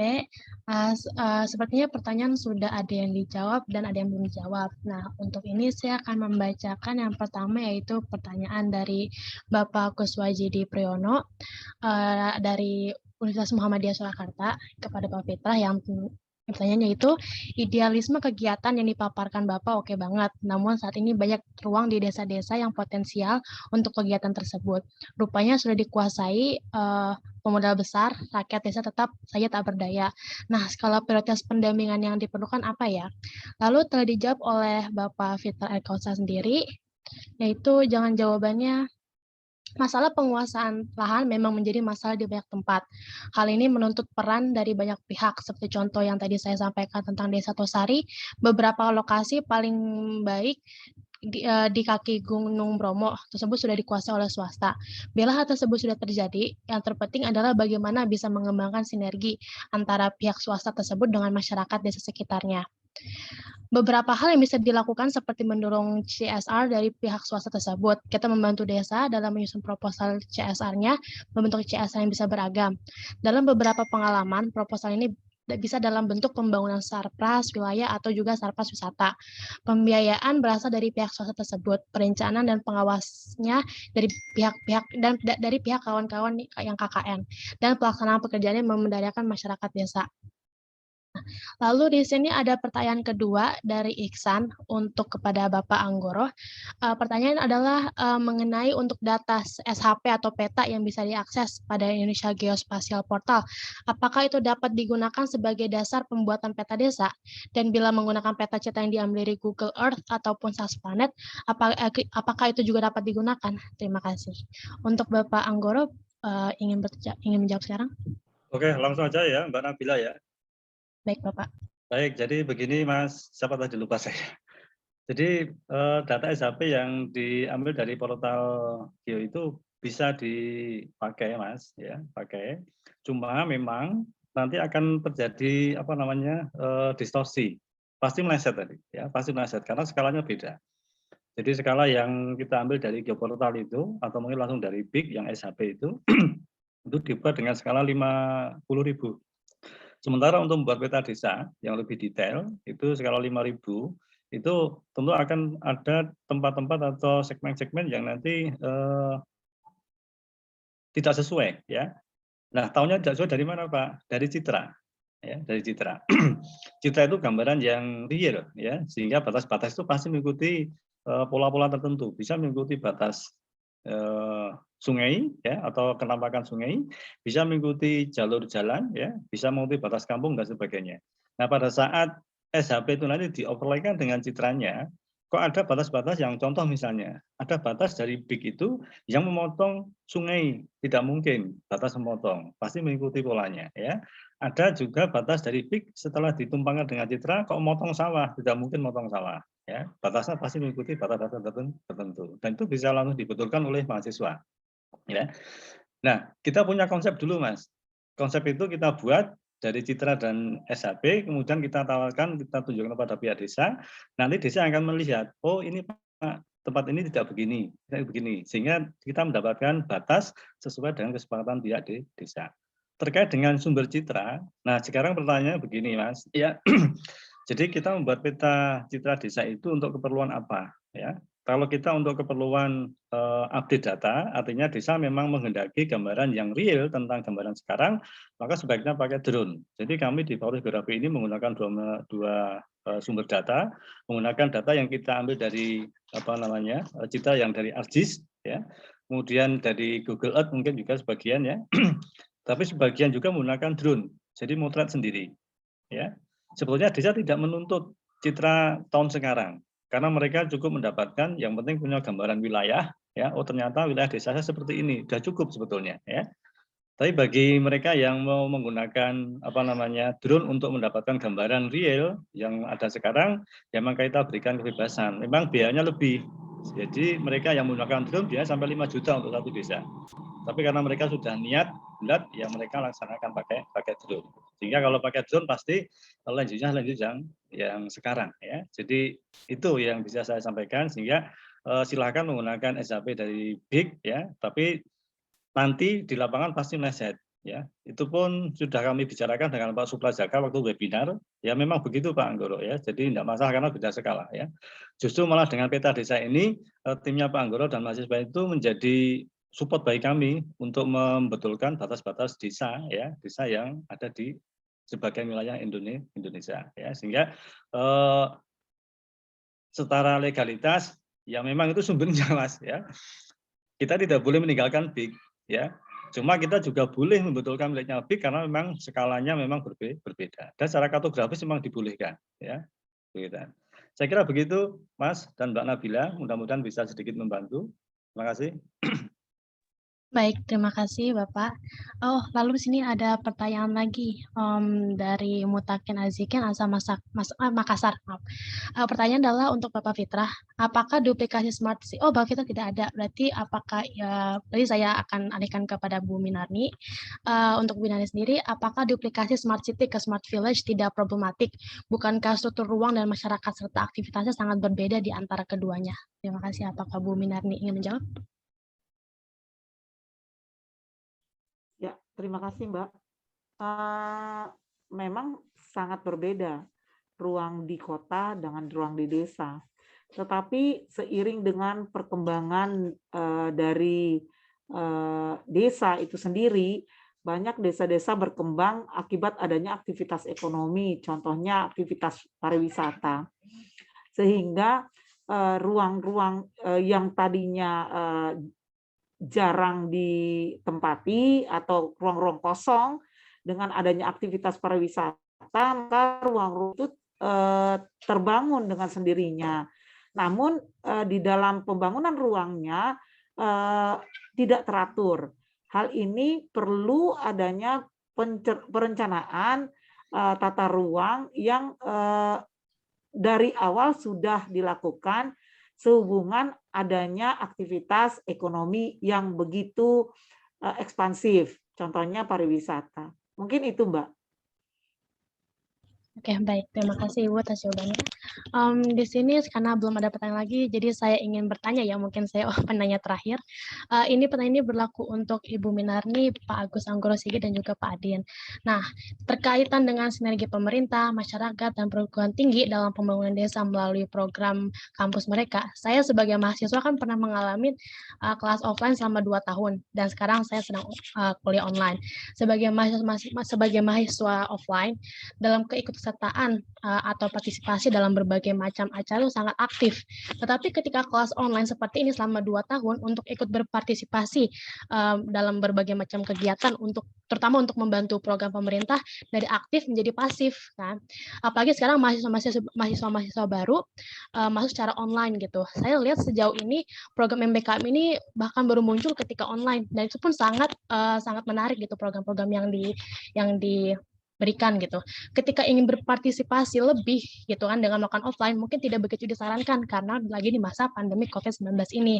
Nah, untuk itu apa yang bisa kita ikut berpartisipasi sebagai mahasiswa atau sebagai generasi muda yang akan memajukan desa, kabupaten atau bahkan kota di Indonesia di masa yang akan datang. Hal ini kan mungkin dalam hal itu sebagai pembangunan desa secara online itu seperti apa gitu. Bagaimana kami sebagai mahasiswa yang dulunya aktif sekarang menjadi pasif dan gimana cara untuk aktifnya lagi gitu. Terima kasih Ibu dan Bapak sekalian. Baik, siapa dulu ini? Mbak Nabila. Saya dulu ya Pak. Oh Pak, monggo Bu, monggo. Ya, terima kasih Bapak dan Ibu semuanya. Ini mahasiswa sebenarnya di saat posisi online seperti ini tantangan buat kita, di mana kita semua bukan hanya mahasiswa yang melek teknologi, tetapi desa. Desa saat ini sudah mulai dipaksa untuk melek teknologi.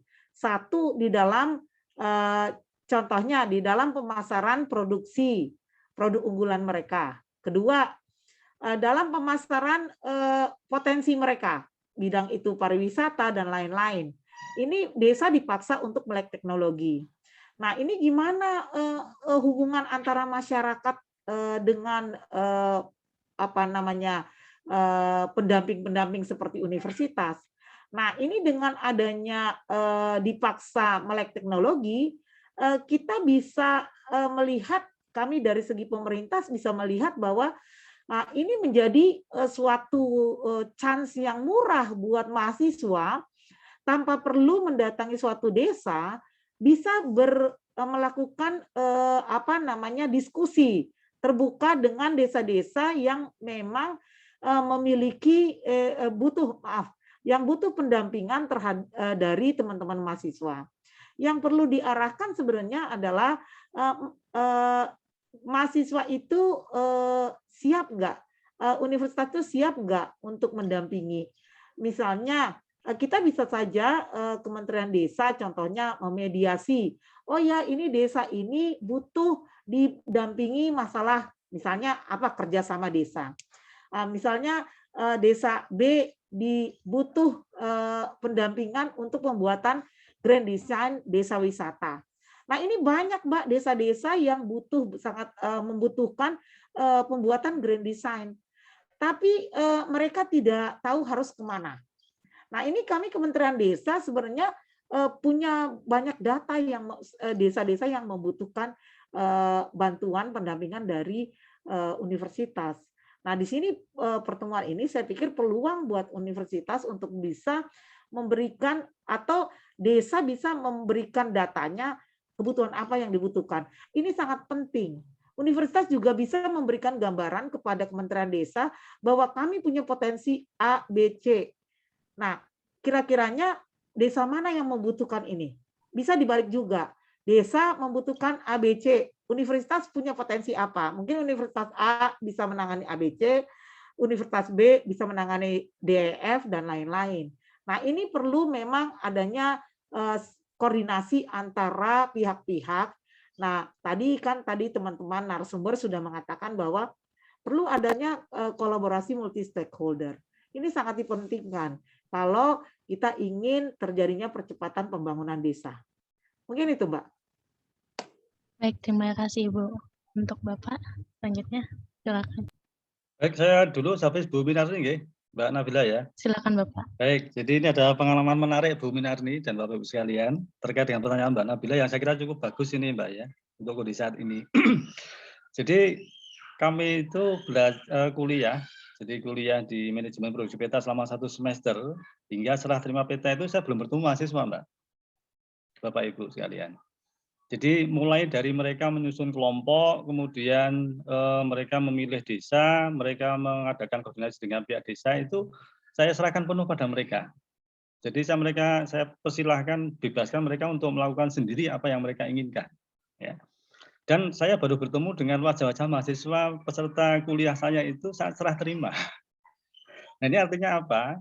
Artinya memang di masa pandemi yang segala sesuatunya terbatas ini, nyatanya kami juga bisa melakukan sesuatu yang bisa tidak jauh beda pada saat kami dalam kondisi normal. Jadi kalau kondisi normal, mahasiswa itu konsultasi melalui laptop, mereka antri per kelompok atau per tim ke ruang meja saya, satu persatu membawa laptop, hasilnya seperti ini Pak, bagaimana? Kemudian saya berikan review di situ, tapi sekarang mereka cukup lewat WA Pak, ya Bapak Ibu. Jadi WA itu mereka sampaikan gambaran petanya, kemudian saya berikan review melalui itu. Dan sebagian mereka koordinasi dengan pihak desa juga melalui IT, melalui telekonferensi dan melalui seperti yang tadi Bu Minani sampaikan tadi, ya.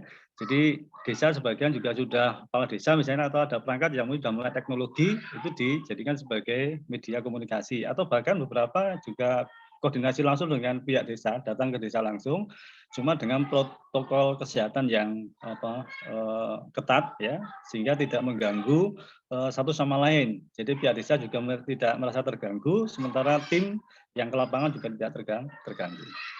Jadi saya kadang-kadang juga heran juga di saat pandemi seperti ini, komunikasi terbatas, nyatanya mahasiswa kami juga bisa menghasilkan produk yang tidak kalah bagusnya dengan saat tidak pandemi. Nah, ini mudah-mudahan bisa menjadi inspirasi bagaimana teknologi ini kita manfaatkan untuk hal yang positif dan berarti. Intinya tetap semangat dan niatnya harus bulat, Mbak. Itu. Ya, terima kasih. Baik, terima kasih kepada Bapak Anggoro dan Bu Minarni. Berarti sini saya bisa simpulkan bahwa semua ini tergantung dari mahasiswa yang menggunakan internet secara baik dan benar ya untuk membantu program pemerintah.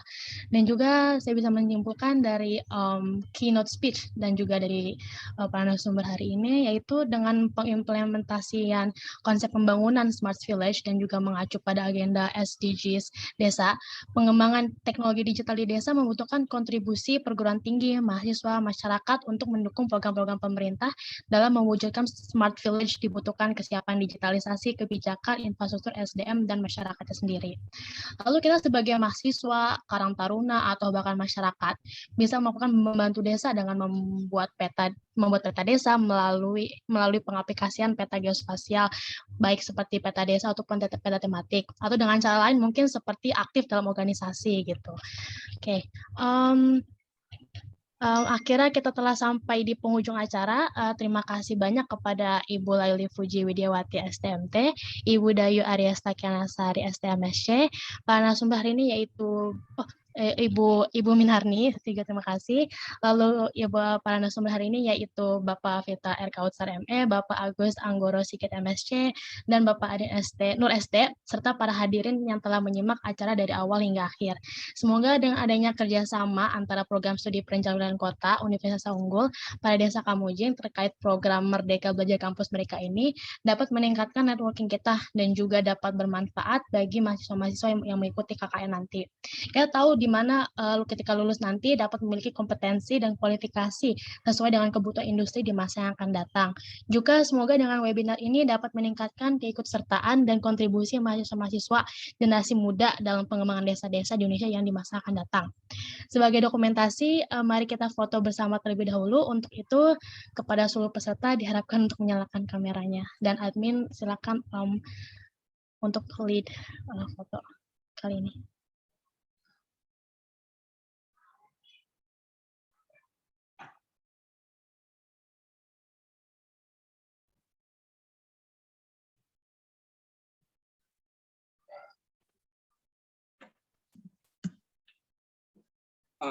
Saya ambil alih ya, hitungan aba-aba dari 3 dimulai. 3, 2, 1. Sekali lagi.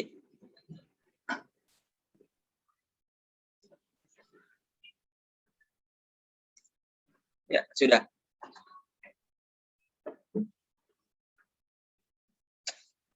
Baik, sebelum saya tutup, di sini ada Bapak MF Arozi, yaitu sebagai Wakil Rektor Bidang Penelitian dan Pengabdian Masyarakat.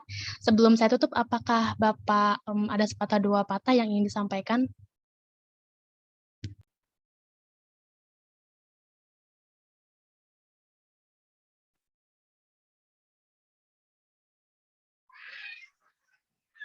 Kepada Bapak Arozi.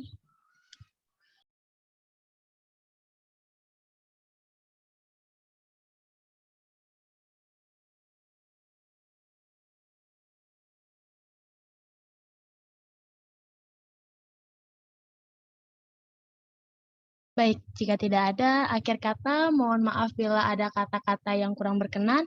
Saya ucapkan terima kasih atas kehadirannya dan partisipasinya. Stay safe and stay healthy untuk semuanya. Wassalamualaikum warahmatullahi wabarakatuh. Selamat sore. Salam. Terima kasih Bapak Ibu narasumber. Sama-sama, Bu Dayu. Terima kasih.